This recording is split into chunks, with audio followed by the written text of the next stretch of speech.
CLB. Come on up if you want to before we get started. Okay, as always, I operate one Catholic Church store on the other side of town. It's currently in the CLB Legislative Body. And we are looking for a new place to move because we need space for a new move. We have not found any place that has a dock on it that would be big enough for us to do our operation and move our baler. We have a large cardboard baler that we have bought about 4 years ago, so about 6 years on warranty. I didn't know who to talk to see if maybe the county would consider purchasing it from us.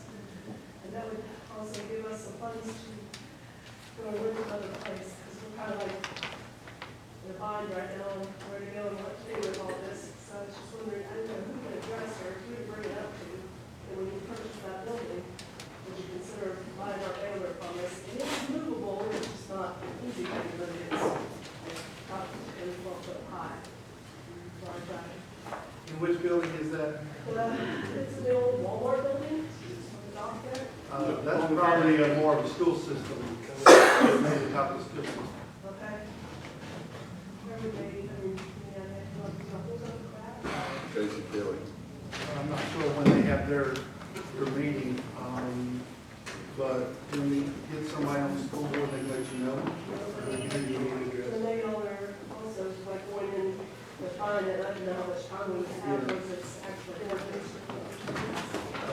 That part of the building, that's school system. Uh-huh.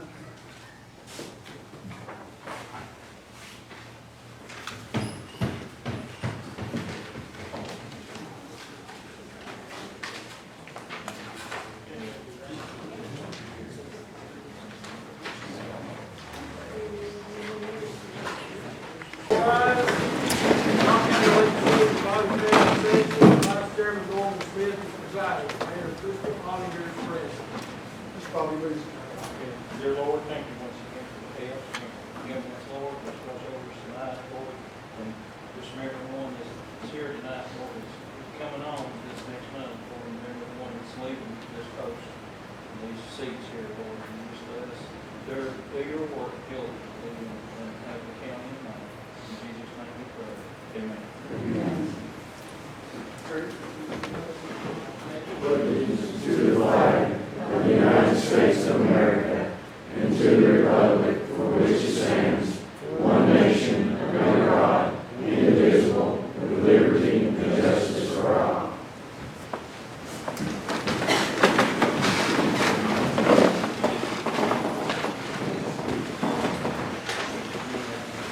I want to say before we get started, Mr. Blazer is sick and wasn't able to attend, so you're stuck with me to sit. Cocke County Legislative Body will meet regular session Monday, August 15th, 2022 at 6 p.m. The following items of business will be considered. Roll call. Barry Ford. Here. Calvin Ball. Here. Daniel Blazer. Here. Clay Blazer. Norman Smith. Here. Terry Austin. Here. Jonathan Wall. Jeff Esslinger. Here. Dan Bright. Here. Casey Gill. Forrest Bowser. Here. David Verdoff. Here. Alex McKay. Gary Carter.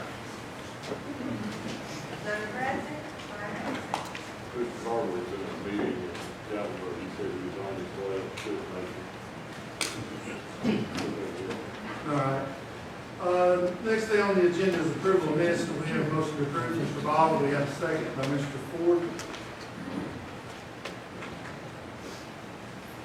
Any questions? All those in favor say aye. Aye. All opposed? The motion carried.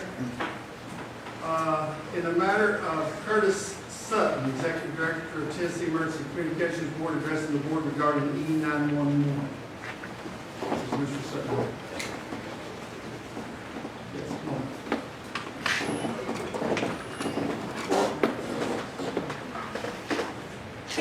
Thank you. No, you're fine. Thank you. Sorry about my voice. I did test negative for COVID this morning. Just want to make sure I get that part in here. But we have to do it short road. But thank you for inviting me. I understand that I'm here primarily to answer some questions about the makeup of the E911 board from the state perspective.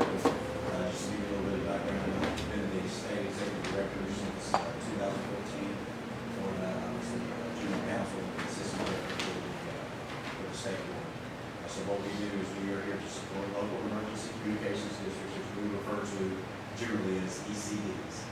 So Cocke County has an emergency communications district, we call it Cocke County ECD, which by statute is its own municipality or public corporation in perpetuity, which you all have created. My understanding of the controversy regarding the appointments of the board is how it relates to a resolution that was put forward. I've had some emails back and forth with Director Hansel, I've had some emails with the county mayor, and I've tried to lay out simply what the statute says. And what the statute simply says is the county mayor has the authority to appoint board members. The county legislative body has 90 days to approve those, otherwise they're approved. There's no mention of any sort of appointment by position, so sheriff, EMS director, fire director, something like that. That's not in the statute. So the county mayor can essentially appoint whoever she wishes to appoint. However, those appointments have to be staggered according to the statute. Once they're appointed, there's a statute, 786, 314, that prescribes how members may be removed. And they can really only be removed by going to Chancery Court and getting a court order. And there has to be some specific circumstances for that removal. If they're failing to do their job, willfully neglects to perform duties of their office, refuses to carry out something within the emergency communications district law, then the county can sue, basically to get them off that board. Outside of that, there's really no way to get them off the board once they're appointed until the term expires. So I'm happy to answer any questions, but just from my understanding, there's just a couple of points that I wanted to make is that there is nothing within the statute that requires the county mayor to appoint members based on their position. She does not have to do that regardless of what your resolution says. I will say that you all are not the first place that I've been to that had this situation. So there's been other emergency communications districts that have thought that they had to go by some sort of office holder. They do not. Because the statute specifically says this invested within the county mayor. She can choose what she wants. But once they're on there, the term either has to expire or you'll have to sue to get them off. And that's really the only thing I know to say to you right now, but I am more than happy to answer any questions. I do have questions. So the resolution that we just passed a couple months ago, our old resolution actually said who had to be appointed, like I think, if I'm not mistaken, fire chief or whatever. It actually named those. So the resolution that we just passed, we took that out and just we rewrote it. If I'm not mistaken, that county lawyer can tell us more about it. More appropriate to the state statute, and took out the specific titles of people that needed to be there. So when we passed that resolution, would that be the correct resolution? Was that okay to do that? Other than what we did as far as the people that are appointed to the board, the resolution should have been fine. Is that correct? If the resolution was made up of members that were filling vacant positions and they came to you with the recommendation of the county mayor, then that would be fine.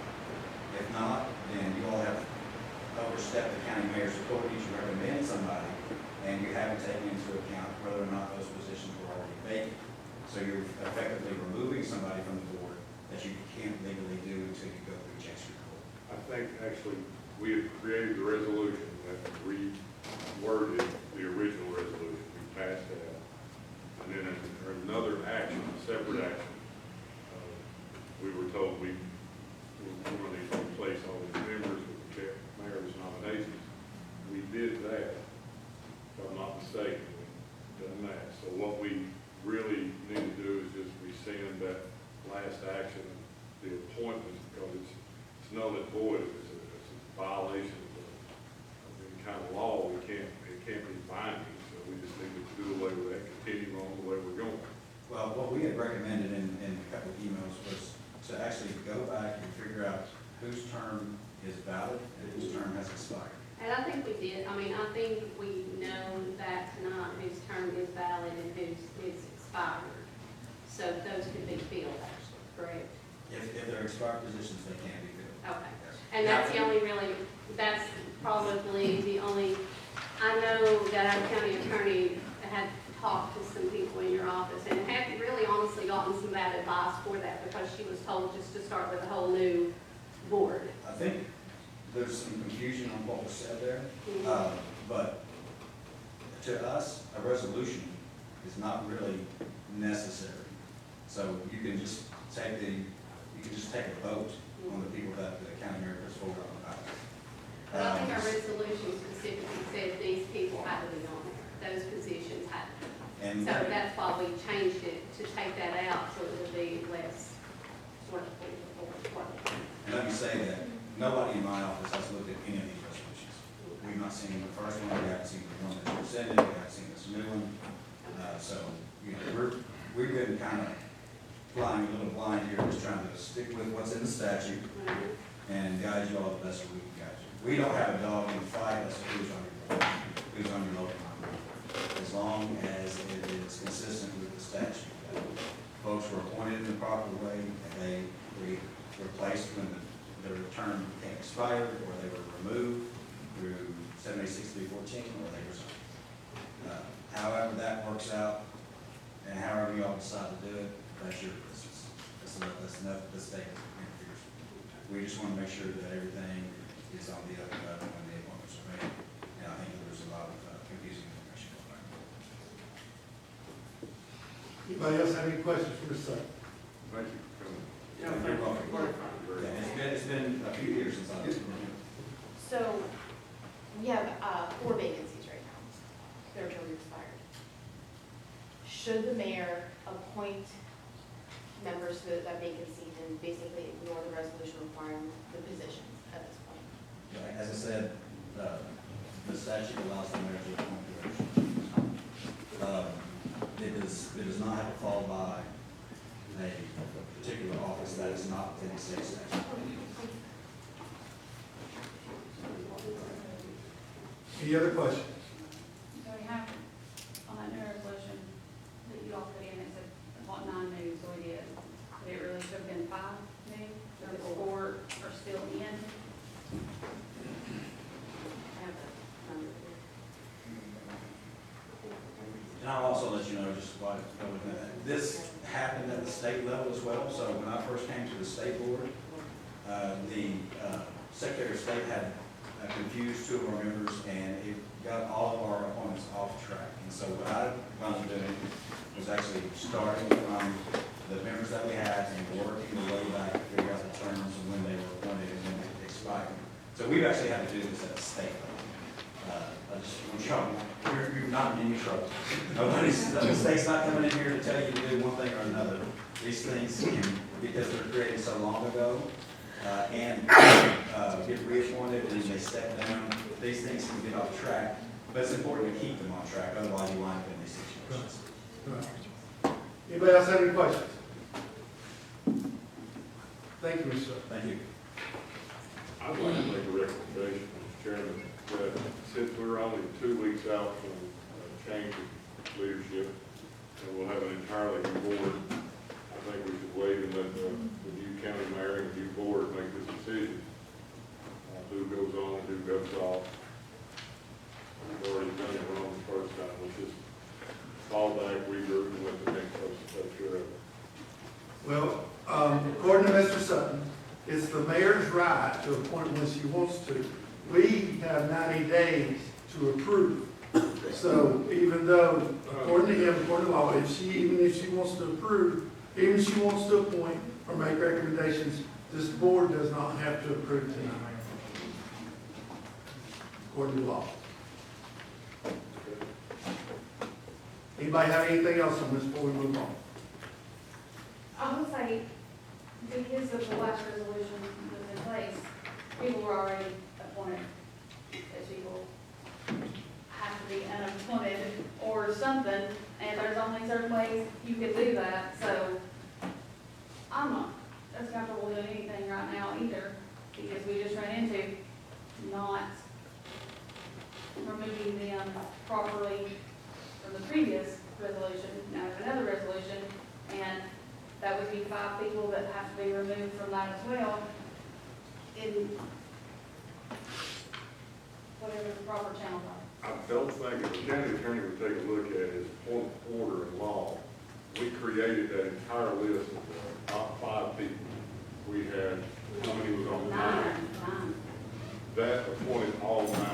We can't appoint all 9. That voids that altogether. If the wording was specific, that it says we could choose these people individually and roll them off, or if it had some sort of remedy in it that we could just pick each one that we wanted and replace it with 5 that were to roll off, I think your argument would be valid. But the wording is specific. Everyone has to be replaced by the 9 people that were chosen. Okay, so that cannot be a valid resolution because it goes against state law. We can't replace the entire board.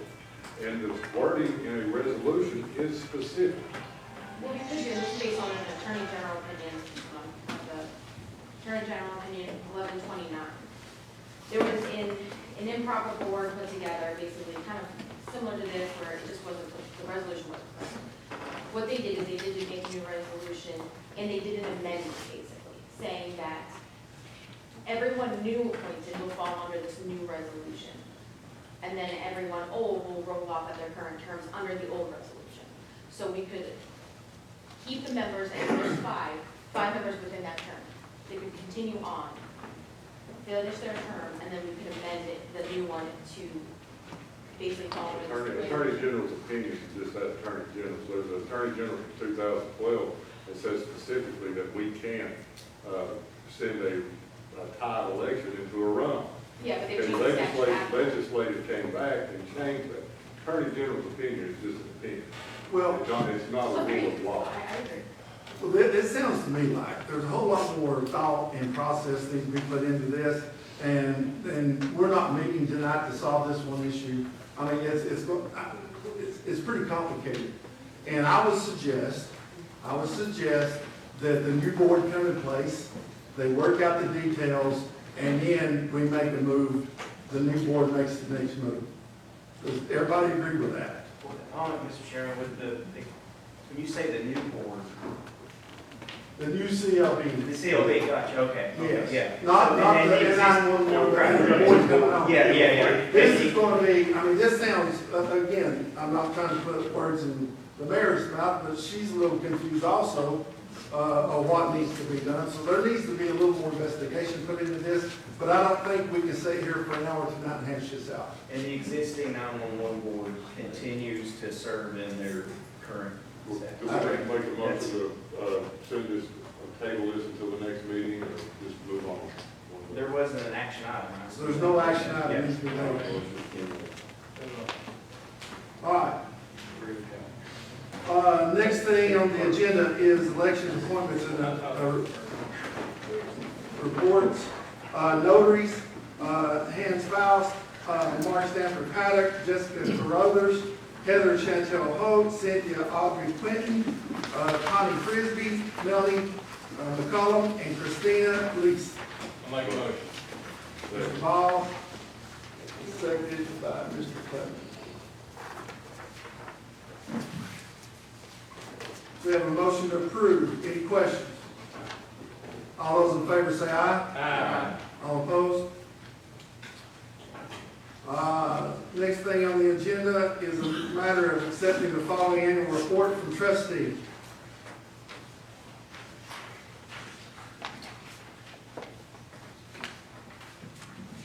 Make a motion. And then seconded by Glenn. Yeah, put it in. Mr. Miles, on it this evening. Any questions on this? All those in favor say aye. Aye. All opposed? Motion carries. In the matter of any committee reports, number 1 is budget. Mr. Chairman, the Budget Committee recommends the approval of the tax transfers, amendments, and waivers of reading the same for the county. Any questions? we have a motion to approve? Mr. Ford? Mr. Ball, he's not stopped shaking his head today. He wants to speak. Any questions? You go speak up. All right, let's roll call. Mary Ford, Yes. Calvin Ball, Yes. Caleb Blazer, Blake Blazer, Norman Smith, Yes. Terry Dawson, Yes. Jonathan Laws, Jeff Esslinger, Yes. Dan Bright, Yes. Ricky Gillen, Forrest Clevenger, Yes. David Fairwell, Yes. Kyle Schulte, Yes. Gary Carter. Yes.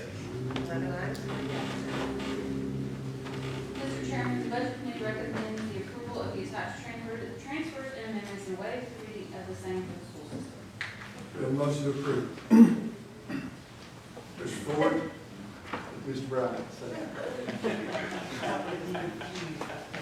Any questions? All right, that'll be a roll call, I'll say, please. Mary Ford, Yes. Calvin Ball, Yes. Caleb Blazer, Yes. Blake Blazer, Norman Smith, Yes. Terry Dawson, Yes. Jonathan Laws, Jeff Esslinger, Yes. Dan Bright, Yes. Ricky Gillen, Forrest Clevenger, Yeah. David Fairwell, Yes. Kyle Schulte, Yes. Gary Carter. Yes. 10 ayes, 3 absent, 1 pass. All right, then motion carried. Mr. Chairman, there's a budget resolution attached. It's a resolution that's in the budget that we passed in June. The state needed one change made to it.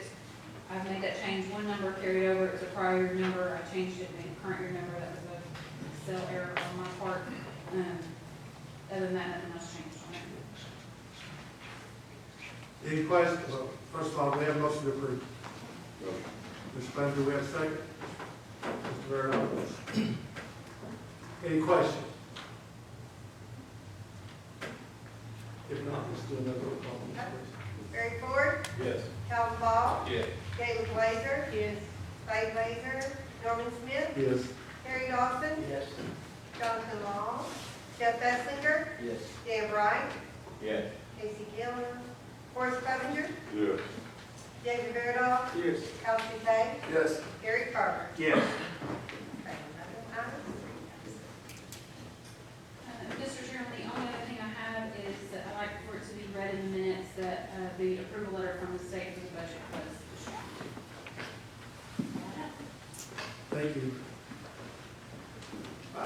Anything from landfill?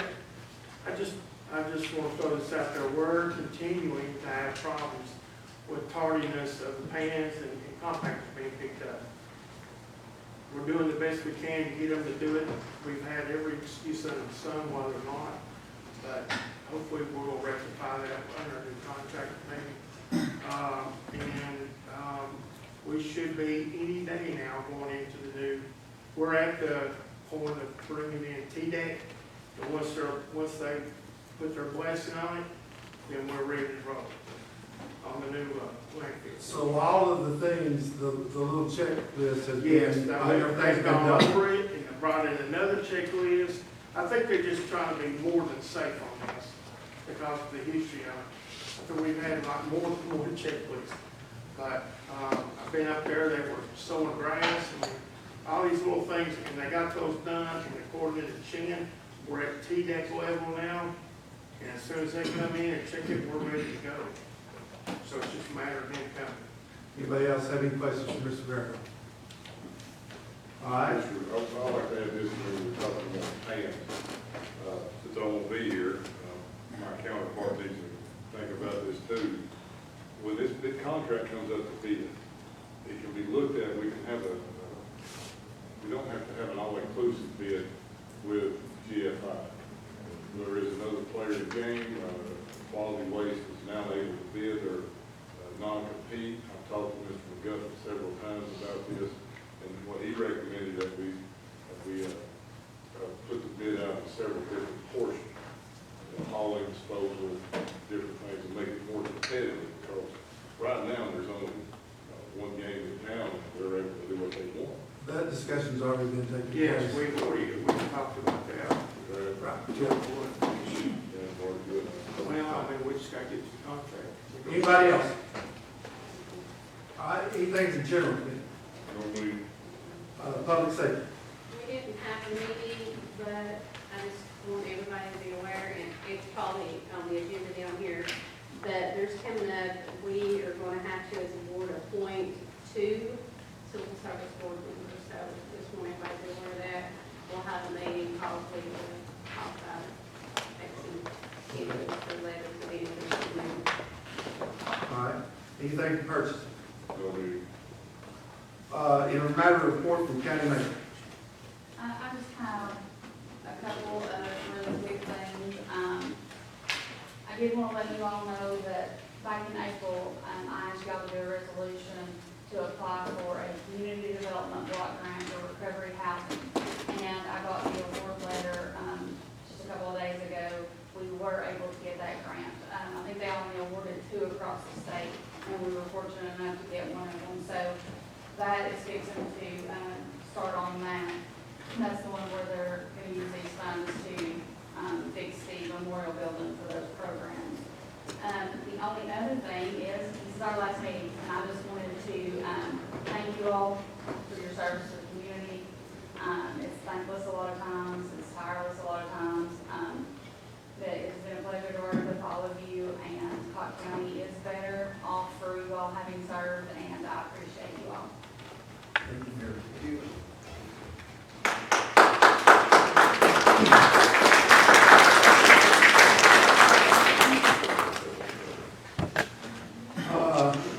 Number 7, a matter of report from county attorney. I'm sure you're all aware, there was a tie in the 3rd district for Really? commissioners. Is that on the internet? Go on, man. Yes, it is. Okay. Oh, yeah, I'm sorry. So you have 2 options. So the CLB can either vote to fill the position, or y'all can send it to a runoff election. To save money, it would more than likely be the November election. If you do the runoff, there's a resolution that you should have received. If you choose to vote tonight, then you simply would vote. There's no resolution for it. So I ask that you guys basically decide which one you want to vote. I'd like to make a motion that we send it to runoff vote. I'll second that. We have a motion from Ms. Blazer, and a second from Mr. Clemens, to send to runoff. Is there any questions or discussions? I don't have any business to sign for this. Mr. Brown? Yes. Will Mr. Dawson serve as his current position until that runoff election? No, he would not. So there would be a vacancy. Technically, you have 120 days to fill a vacancy. Since the election will be before then, you would technically not have to fill it. If you did, then you need to put notice 7 days before the meeting into the newspaper to let people know that there is a vacancy so they can put their name in, that there would be a vacancy. Can our action tonight be overturned? If we send it to the ballot, could the next board come in and install somebody? No, you're very fine.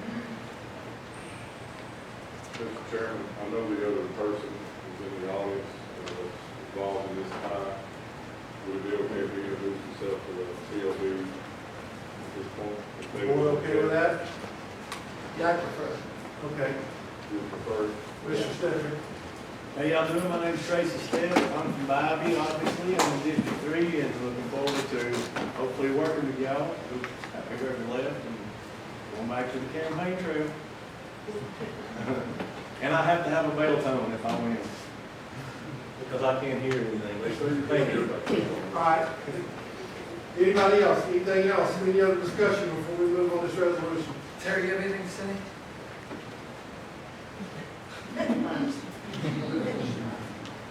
I just appreciate the time I spent, whichever way it goes, the people, the students. So I appreciate your help. And speaking from another member of that district, I've talked to several people, and, you know, you got some that voted for Mr. Stepp, so we want Mr. Stepp, and we had some that voted for Mr. Dawson, so we wanted Mr. Dawson, so it puts me in a precarious position. But everyone that I had talked to in that district said the fair way to do it is put it on the ballot. So, with that being said, any other discussion before we vote on this? Let's do a roll call vote on this resolution, please. Barry Ford, Yes. Calvin Ball, Yes. Gayla Blazer, Yes. Tracy Lancer, Norman Smith, Yes. Terry Dawson, Nice. Jonathan Long, Jeff Essinger, Yes. Dan Wright, Yes. Casey Gillum, Forrest Clevenger, Yes. David Verda, Yes. Al Champagne, Terry, I do appreciate you. I wish you the best of luck. Thanks. and Gary Carter. Gary Carter. Yes. Yes.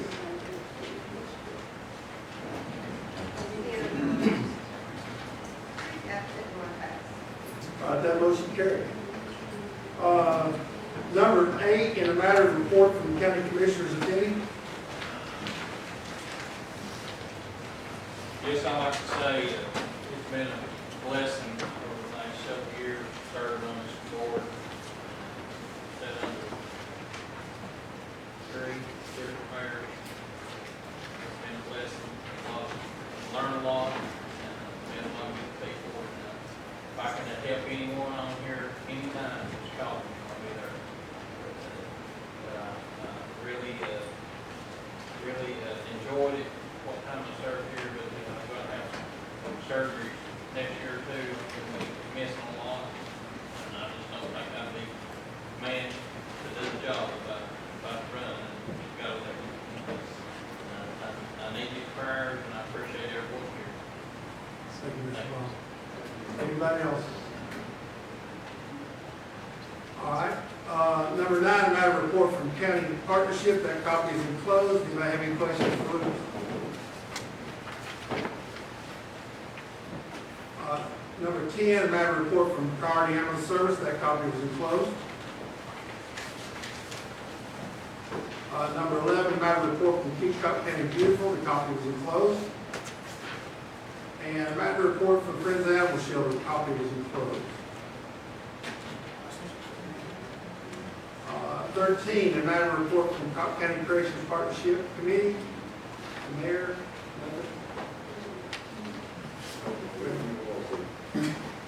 In a matter of approving the following property tax refund, Walter, Gary, Warren, and Valerie for $927. That copy was enclosed. Make a motion. Mr. Clevenger in this place. So, any questions? Roll call, please. Barry Ford, Yes. Calvin Ball, Yes. David Blazer, Yes. Clay Blazer, Norman Smith, Yes. Terry Dawson, Jonathan Long, Jeff Essinger, Yes. Dan Wright, Yes.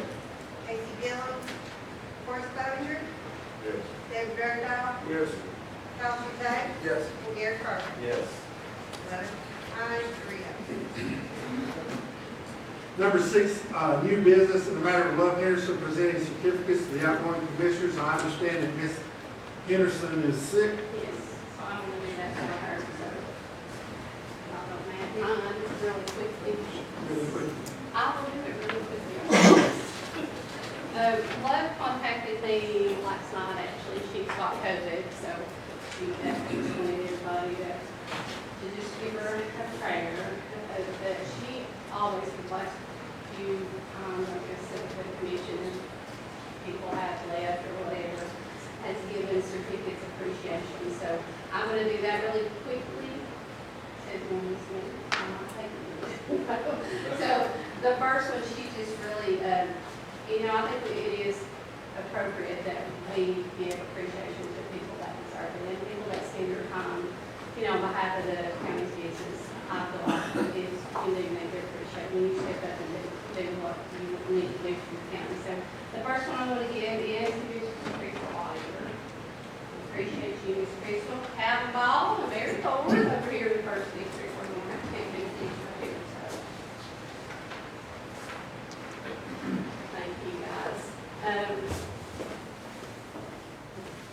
and Clay Blazer, he's not here. Jonathan, he's not here. Casey Gillen's not here. We'll get this off and then, of course, they will. Thank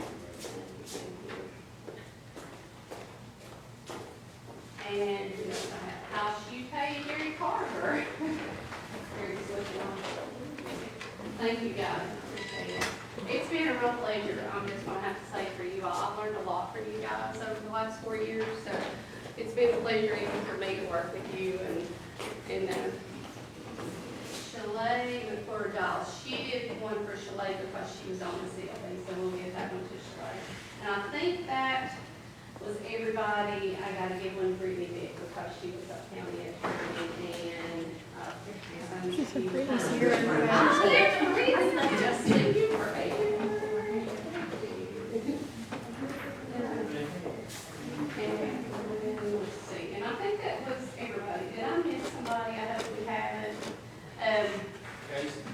No, I said we had Casey. I don't think Casey's one here, so I just want to make sure everybody's got one and if there's any other vacancies, we'll get one to them. Okay, so Terry, that's for you. Thank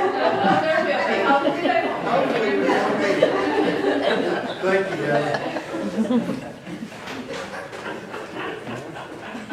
All right, now, B, in the matter of Randy Jones of Tiny Homes, addressing the board regarding his business. Is Mr. Jones here?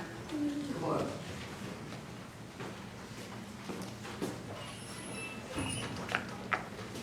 Good evening, everybody.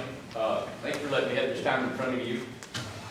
We've been in town going on 4 years. We took the old Ace plant, concrete, and I'm sure everybody knows where we're at and what it looks like now. And I just wanted to present myself and just say this is who I am, so you guys can see a face to that place down there. And also anybody that has any questions, what's going on. I thought I'd address the board tonight just quickly. And I know there's been some questions I heard probably a couple months ago about maybe the burden that we're putting on the county with all the homes we're putting in on that land. And I wanted to give you a description of the type of people that's coming into this area, that's buying our homes and living in there, and then what we're doing with the community and what we have plans for the community to help out. I'm from a small town. My dad's from Harlan County, Kentucky. My grandparents from Rockwood. I mean, I'm a small town guy. And my family's from West Virginia, which is a real important part of the country. My dream was one day is to help the Appalachian people and where my family's from. And I kind of feel like we're doing that in the communities. We're down there, it's $200 a month. These people are moving in from California, from Nevada, Florida, all over the place. And our demographics are 95% women, single, over 60. That's 95% of the people living down there. I had one person tell me one time they worked for the county here and said, well, you're not really helping the county because you don't have much of a tax base there because most people are in retirement. Well, we've got a guy that lives there, he's got a master's degree in business from the Bronx in New York. And a really smart guy, and he's a lifeguard now over at the community center. We got people getting jobs, participating. We got most of the people there are professional people. And they bring a lot of quality to us. One thing that I don't want to ever do is impact on the county. We were talking about 911. I'm sorry, when I work, I don't come outside that compound. I'm usually there for a month at a time. I go to Food City and get me groceries, but I work 7 days a week to make that happen. I haven't taken a loan, I haven't taken a line of credit, I haven't got a debt over there. Everything's done just by working. I haven't borrowed a dime to make anything that happened down there, and I did not come here with any money. So it's just been made by building, selling, and working our off to get where we're at, all right? But I wanted to tell you that we're going to give a house away to the county, the high school. We're going to give a house away at one of their senior night football games, and that house is $20,000. We'll be selling all day long with it. And we're going to give it to them. We're going to raffle it off at one of the football games. I talked to Scotty, was it Scott Sykes? Sykes. He's the coach, and we're going to give half of it to the band and the football. I played football and I was in the band, and I couldn't march in the band when I was playing ball, so I wanted to give it both. And also, when it comes to 911, we plan on building our own volunteer fire department down there, so we don't put a burden on you guys, so we can have some facility. We also want to give money to the volunteer fire department that feeds us and helps us out. I was going to impose our own private tax to go directly to you all as a county, but before I could, the state imposed a tax on our tiny homes. Now that's I don't know what that rate is, I think it's gonna take about a year to get. I'm happy for it. I think we should be taxing, I wanna give it to the county, so you guys, we can benefit in our schools. If we can do more for the county, we will. In the future, we've had high school, just previously, we've had high school boys work at our facility for the summer. And I started them out at $15 an hour, and they worked better than the men that were there. And they actually set a precedence for our men. And our men were humbled by it, and they stepped up their game because these boys come in there to work. And they never missed a day, they were there every day, they worked great. So when we think about these kids having, poor abilities because they're young and they're not like us when we were young, they proved me wrong. And they were good kids. And at the end of their day, worked 2 months, and I gave them all a $500 bonus just for sticking it out. And they're probably going to come back and work on holidays, weekends, whenever they can. And they were really an asset. So we want to work with the county, even working with the building trades, that we will form a curriculum to help them boys if they want to work from high school and come right in. They can come in and they'll already know a little bit about what we're doing. I'll volunteer materials, traders, whatever we can do. If the high school wants to build our house in the high school, and we'll give them all the things they need to learn how to build. Even if we don't get the boys to come work at our factory, I don't care to do that. I was a high school teacher for 3 years in Knox County, and I taught building trades and industrial arts. So I know what it takes. I taught at the Follett High School when I first started, and my budget was $250 for a year, and I had 150 students, and I had to go to wood shops, furniture places to get wood because I didn't have any money.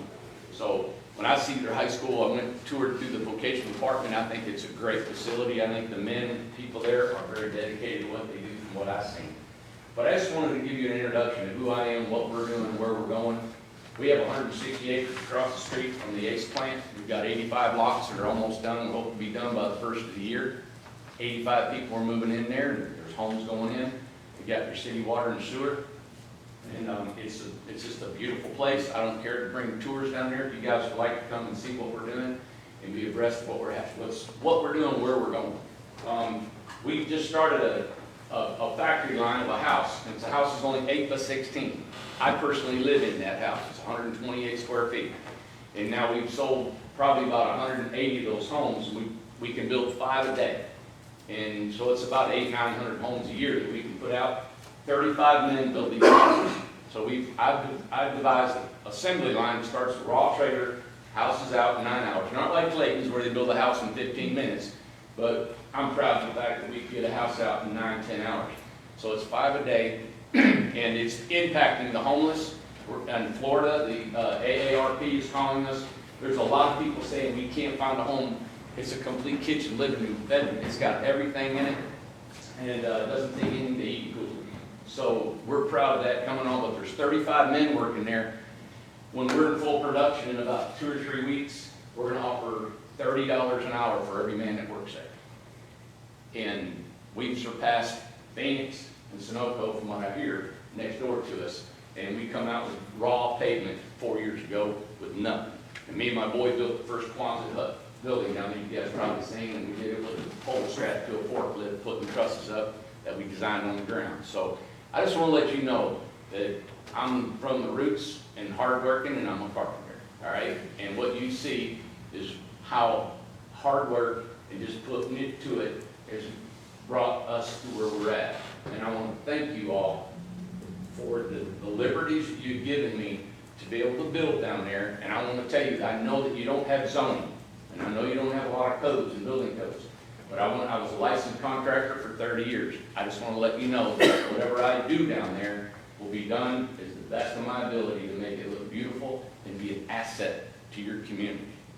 It's getting out to where Newport, Tennessee is becoming tiny town USA, and I don't know if you like that or not, but my dream was to bring Newport to the national limelight, because that's just what's in me to do whatever I do. My dad told me, he said, son, you drill with a big auger. And I said, I don't know what else to do. It's just what I do, So, but I just wanted to address to you. If you guys got any questions for me, I'll be glad to talk to you down at my place or after this meeting, and where we're going, or any questions now I can answer for you. But that's it. Yep. Anybody got any questions? Randy, do you remember when you came and spoke to a leadership class at Newport Utility like 4 years ago? Yes. The people I still talk to, because they weren't from here, they was regional, so there's Knoxville, Jason, they not shut up about how cool your presentation was. And Really? Yeah, they got a real kick out of that. Thank you. And Randy, you also, didn't you set up the standards for tiny homes? Yep. And help set up the national, at least the state standards for what is required for a tiny home to be built and make it licensable so that it can be hooked to the sewer and the electric? Sure did. Oh, yeah, and that was quite an expense on us, yeah. Does any other members have any questions? Mr. Burrow? I don't see myself on one.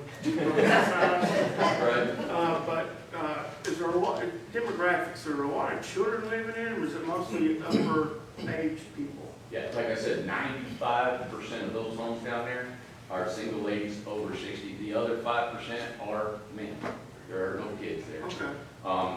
I wish there were. I like to have some young kids there, but it's hard for families. These homes are small. It's 128 square feet, you know, up to 300 square feet. So there's not 2, 3-bedroom homes. They're all singles and couples. I want to thank you for what you've done. You're going to bring revenue to the county, jobs. I do appreciate it. I don't want you to think that we were ever attacking you. When we had our meeting, I was part of that meeting. Yeah. And it was just a lot of questions that we had as far as the school system. And, you know, we are getting bombarded with a lot more people moving into this area. And we have to control the growth. At some point, the growth will grow. But I need to talk to you after this meeting. We appreciate you coming. Anybody, any other members? Thank you, sir. All right. Appreciate it. Thank you. C, in the matter of approving the purchase of Unit 4 of Newport Plaza for $1.2 million using ARP funds from the Cocke County Board of Education after the board closes on the property. Mr. Carver. Yeah, so last month we earmarked the money. The way that we took the vote, we were going to make the purchase from the owner. The owner only wants to work with the school. So what this is committing us to is once the school does their due diligence on it and determines that they're okay purchasing it, we will purchase it from them, correct? Yes. Yep. And Jeff that handled this, so if anybody's got it. And Unit 4 is Eagles, and that would be, yeah. Go ahead, Mr. Hall. I thought we was going to have an inspector about some things on it before we make any purchase on it, to get it inspected. That'd be up to the school. The owner just does not want to do, he only wants to deal with the school, so. Mr. Green, do you have a comment? Is the school want to have it inspected and everything? So what transpired is, this is the entire shopping center. But we know the shopping center has got different units and everything else. When you have multiple owners of different units, we have to set this up as a PUD. It becomes difficult to do that with multiple owners. So the easiest way to do this is, if the school board buys the entire property, then we can establish the PUD. We can establish unit 1, 2, 3, 4, 5, and 6. Okay, the county would be buying, let's just say unit 4, I'm not sure if that's it because we're still working on the survey. The county could then buy unit 4 from the school board. It would already be set up as a PUD, a planned unit development in which you could sell the units. The parking lot would then belong to Common Ground. And we can get all that set up. If the school board buys it and owns the entire property, it's much easier to establish the PUD. Once the PUD is established, all the groundwork is laid, then the county can buy unit 4 from the school board. This makes it a much cleaner transaction. The current owners of the property are only wanting to deal with the school board. We are having to subdivide it before the school board can buy it, because there's one parcel that is being kept on the convenience store that will be cut out and will be kept by the current owner. And then the remaining tract and buildings will all be then bought by the school board. Once it goes before the city and county for planning to establish this PUD, it'll have to go before both of those. Once that's done, I can then make a deed from the school board to the county for unit 4. And it becomes that easy, subject to how we set everything up. But I can't do that until we get everything established, and having 3 owners makes it a whole lot harder to establish those rules, regulations, and to set the PUD up. So that would be the easiest thing to do, is once the school acquires the property, we get everything done on the way of the recording of the subdivision and the PUD rules. Then the county would then purchase that property from the Board of Education for $1.2 million. And so what we're asking for is a contract from the county to the school board, that if the school does this, the county will buy it for $1.2 million. And then I will let the county attorney talk as to what you all would want in your contract. Well, I know that the concerns that we had last month about this were Correct. environmental studies and those kind of studies. Yes. So If- is that gonna be taken care of before we buy it, or is So it? that, again, her and I will have to work on the contract and negotiate those terms, but you would be buying from the school board. You would be doing your inspections after the school board buys it and with the school board. So those can be in the contract anyway, that between you and the Board of Education deem fit for you to get those inspections. So the short answer is yes, you can put all that in the contract. We just need to clean up the motion that was made by the owner to the school. Thank you. Yes. Mr. Bryant, you have a question? Yes, I do. So you're saying nobody's inspected this property on the condition of the building? I can answer that. Okay. There has been an architectural study on the building. We have a report. I think Gary and Clay had it, that the building is sound. And that report actually did say that part of that center was probably the better part as far as the roof goes. Because the roof on that part's a lot newer than the rest of it. That's What what I that can say is architectural the study. school board is doing their due They, diligence. That's the one we're buying. Yes, and it did say, Mr. Bryant, that property was very suitable for what we're looking to do to make office complexes out of it. And I've got that in writing, I'll be glad, I've got a copy of it in my, here, I'll be glad to send it to anybody. We do have that. The building was the structural sound. Well, I guess at this time, I'd like to make a motion to clear that up, that we buy the property for $1.2 million from the school board, if we can come to a written contract with the school system.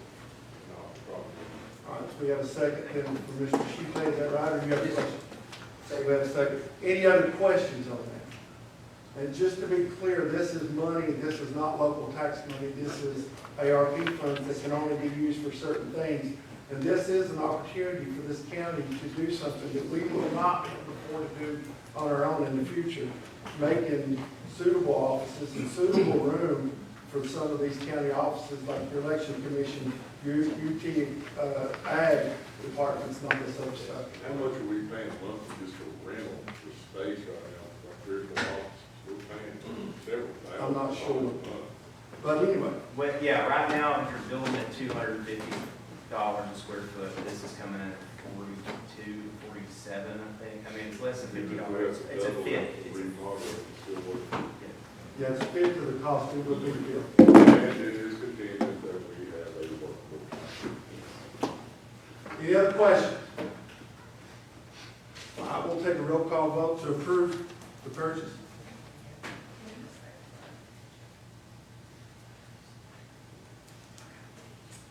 Barry Ford, Yes. Calvin Ball, Yes. Caleb Baker, Yes. Clay Blazer, Norman Smith, Yes. Terry Dawson, Yes. Jonathan Long, Jeff Essinger, Yes. Dan Wright, Yes. Casey Gillen, Forrest Butler, Yes. David Fairdown, Yes. Kyle Schutz, Yes. Gary Carter. Yes. 7 ayes, 3 absent. D, in the matter of appointment of 1 or 2 civil service board members, Gayla, you had this on there, We just talked about it, I mean. so we're gonna move that, put that out, What is it? Go to committee? Yeah. okay? We're gonna have. Because there's going to be, well, I mean, there's going to be 2 of them that we have to do.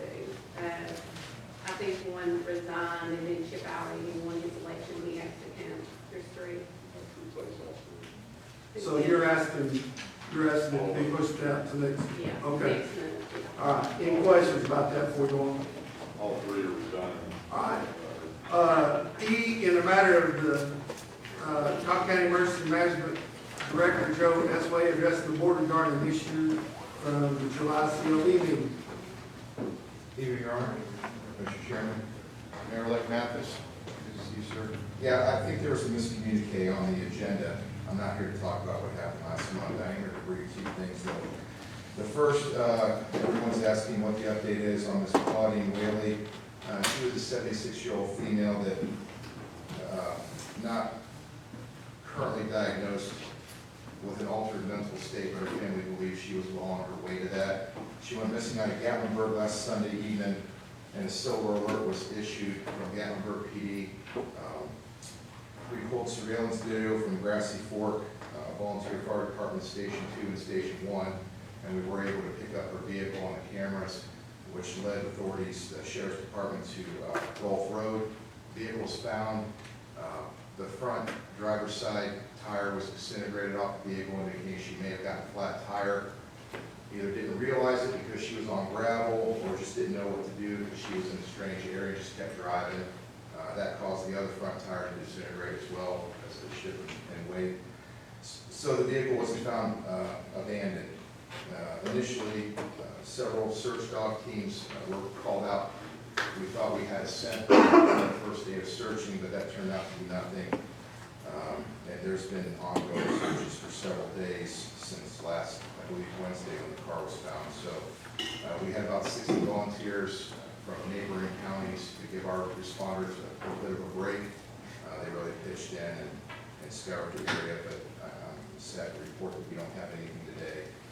TBI is running the investigation, they're running the search, they're running the operation. EMA is providing support and logistics as needed.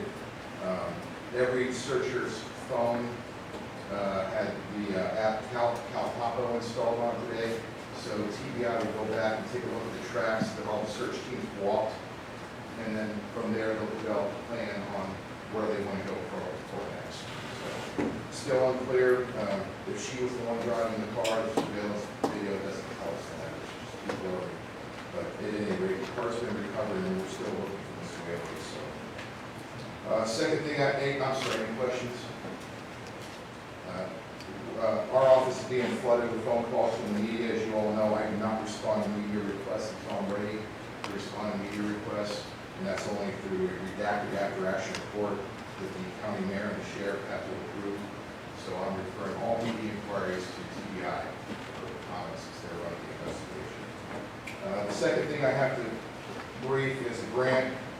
A little over a month ago, we were contacted by TEMA, the emergency management agencies, the 98 in the state who work every year towards the EMPG program. We receive an annual grant from the emergency management program that helps us out throughout the year. Matter of fact, it's a $30,000 grant that gets deposited in the line item 101 that goes to pay the director's salary. That's how it's been set up. We were told that there was funds through EMPG from ARPA, leftover ARPA money. If we had a project or something that we needed to submit a grant, it was a short fuse, so I had a couple of days to do it. I wrote it in about 2 hours, and I got a call from the chief of staff on Friday that says ours was selected. The mayor, the chairman, and budget director have a copy of that. What we've asked for is as a replacement pickup truck for the director, for me, for the director. If you go back to my last 4 years of budgets, you'll see on my capital needs, I projected that truck would need to be replaced in 2022-2023 budget year. So the budget director and I budgeted $25,000 this year in capital needs to go toward the purchase of a new vehicle. This $25,000 will supplement that. I'll be able to, we're getting 25 grand from federal, 25,000 from capital needs was already budgeted last year. It was already great. So you already had the 25,000 in your budget? I've got the match. So you're not going to? I don't need anything. No, sir. I've got the match was already budgeted for capital needs. This is something that you and I talked about a while back. Maybe we need to think, and the next committee needs to really consider, because of the overtime and the hours that you have to work because you are by yourself paid. And since you do have that extra money in the budget, if I'm understanding it correct, you really need to consider hiring somebody, the secretary, somebody full-time for that office. That would definitely eliminate a lot of the overtime. When you've got one man doing all this all these duties, and he's got part-time secretary. Monica not full-time? No. Now, under the If you could guidelines, move- How much would that help you if Monica was moved full-time? Would that cut down on your workload, any at all? that's a good question, and I suppose that could go either way. My stance on it has been, there are certain things that Monica gets paid to do that does not assume much risk in her decision-making. She runs the operations center. She was sent to school to learn how to formally write grants. She's generated tens of hundreds of thousands of dollars for the county in 3 years in grant money, not just for EMA, but for the sheriff's office and the fire department. And then I tell her, there are things throughout the week she'll ask me if she wants me to take care of that for her. And I said, you don't get paid enough to deal with the backlash if that goes bad. So to answer your question, she's an operations officer. She handles the day-to-day operations. I report to the county mayor, and the county mayor relies on me to make good decisions. I can't do that to anybody else in some cases. I would recommend that your maybe near future, to ask for a budget transfer. Maybe the next committee, the next month, will consider taking that money and making her full-time. That became an issue with the overtime use. And also that we discussed that he's willing to be overtime exempt. The county mayor said that it couldn't be done. I presented the finance director with the actual laws and rules on that, which he can be and qualifies for it. That give you the number. You can actually call the U.S. Department of Wage and Labor, and they will tell you I'm right. And if that's okay with you, I would definitely, for the next county mayor coming in, actually look at that and possibly save me a lot of headache down the road. But we appreciate what you do. Any questions about the grant? I was dead set, I'm a big fan on buying used, a couple years old, 20, 30,000 miles, with the way used truck prices are right now, and the way new car, demand is caught up with supply or vice versa. We'll bid it out, and we'll do the best deal we can find. It was Chevy. Might be some available at CNC Bonds. Any other questions? I've got a good repo I'll put together. All right, now let's get back on track. Thank you. All right. Next thing on the agenda is miscellaneous. Anybody have anything else? Yes. And I apologize for not saying that. I figured on thinking them, but I wanted to let you all know that on Thursday, the 18th, 5 o'clock, we're having a newly elected official meet and greet to get together to give them information on a new hire package that y'all will go in the system and some various other things. You all are invited to attend that. There'll be an opportunity there for networking and talking. But if any of you all want to go, there's going to be a return to the state newly elected official orientation program. It does cost $200 for an intern to go, but we did increase the budget and training and travel for commissioners. And I did check with the state, and you all will get 12 hours, the incumbents will get 12 hours toward their required yearly training. So if you all want to go to any of that, we come on the 18th, just let us know, and we'll make sure we get everything situated for y'all on that as well. Anything else, Ms. The Lynch? newly elected commissioners, can they just stand up real quick and introduce themselves? Because I don't know much of them. If we have any newly elected members coming on next month, if you don't mind, if you could stand and just introduce yourself to the current board. Yeah, I'm Jason McMahon, District 2, from Bridgeport, so look forward to working with everyone. Thank you. Rick Vassar, District 6, Post 1. I'm looking forward to working for this county. I've been here a long time, been in business 43 years. I know a lot of people here, and I'm looking forward to standing up for the people of Cocke County and making Cocke County a better place. Thank you. Anybody else here tonight?